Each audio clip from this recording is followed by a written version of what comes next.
And now we're joined from Washington by the Executive Director of the Global Foreign Policy Center, Justin Thomas Russell. Thank you very much for being here with us on Q News. As always, the Army Secretary has accused defense contractors of conning the Pentagon. Is this a big problem? Do you agree? Do you agree for starters? And is this a big problem for taxpayers? Well, it's always good to see you, Mark. Look, Secretary Driscoll's not necessarily wrong. I mean, you look at the big five defense contractors, their stocks are at an all-time high. They're paying out great dividends to their shareholders. Why is that? Is because of the fact that they've been making huge margins on these defense contracts. Anything from weapon systems, could be the Black Hawk helicopter, as Secretary Driscoll's pointed out, a $40,000 knob that changes altitude for the Black Hawk could be made for $15, is being sold to DoD for $40,000. So those types of margins, this is nothing new. What Secretary Driscoll's doing is he is crossing into the third wire on this one, where he is actively calling it out. It's been largely discussed inside the Beltway. This is a new tone for a senior executive, let alone an appointed secretary in the Department of Defense. Yes, and the Army now plans to buy 1 million drones from commercial suppliers. So, what does this shift mean for big defense companies like Lockheed and Boeing? Well, what this means is that they're going to have to kind of change their proposal and pricing structure. Basically, what DoD is doing is it is implementing a program or a methodology in acquisition that has been largely used for decades. It's called COTS, C-O-T-S. It stands for commercial off the shelf technology. Basically, what it says is whatever you can buy at a big box store or is readily available from buying from Amazon should be either easily modified or available to DoD at similar pricing. The fact that they're talking about it so openly and that they are changing the procurement policy inside the Army, which I guess is going to go to the other services and probably department wide. Basically, what that means is it's making it more competitive. It's bringing the latest and greatest technology to bear without being held back by these large-scale R&D efforts that are usually inherent to defense programs. On the flip side of that, though, there are certain military specifications that need to be done, and the research and development of creating products that are available to be used in a theater of war, which is going to be more expensive, the R&D and the longer life cycle, or being able to buy 10,000 of these and having them just as throwaway technology. Why are governments, and it's not just the American one, it's true of many countries, why are governments so bad at getting value for money?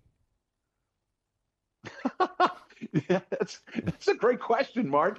You know what? I don't know. And here's the funny thing is I used to work for I was a director for a large defense contractor. I won't mention the name, but again, this has just been kind of the norm.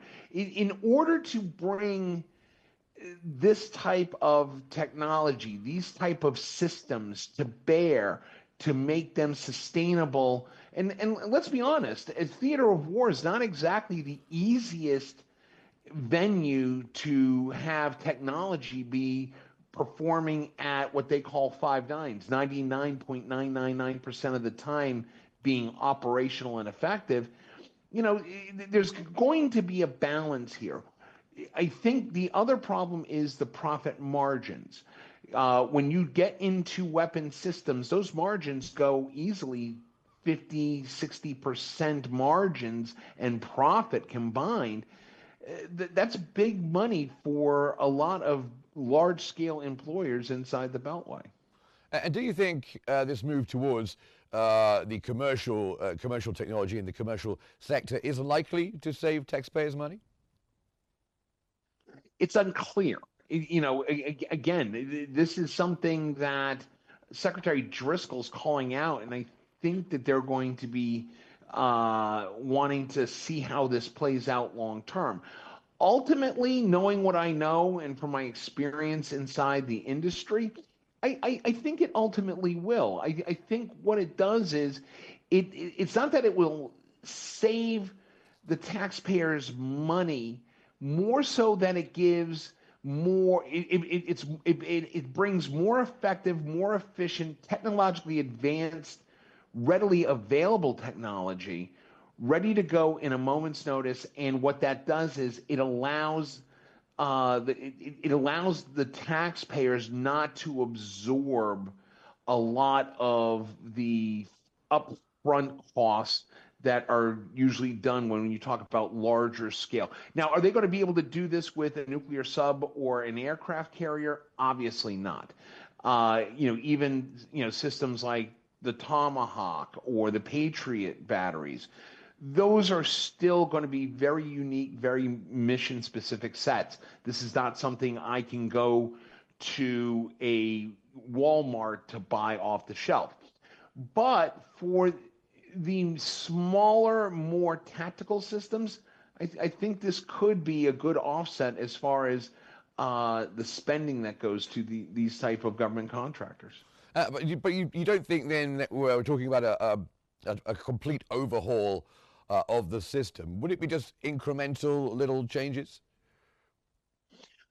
Well, I think if what I'm hearing is correct here inside Washington, and it kind of combines the comments of Secretary Driscoll, which were very blunt, combined with the Department of Defense's latest policy change as far as putting in different program acquisition executives to put them into specific portfolios. I think they're changing the way that DoD buys things, which is a very broad brush to talk about, but I think it's going to take a large step like announcing it, following up by baby steps in implementing these changes, and then ultimately we'll find out whether or not this actually saves money, whether this is actually good for the warfighter, whether it makes the department more effective in its missions, more efficient in the way it acquires products. We're still in stage one of a 10-stage type process. Well, it'd be very interesting to see what happens and if things do change and become a better value for money. Thank you so much for joining us, Executive Director of the Global Foreign Policy Center, Justin Thomas Russell. Thank you, Justin. Pleasure as always.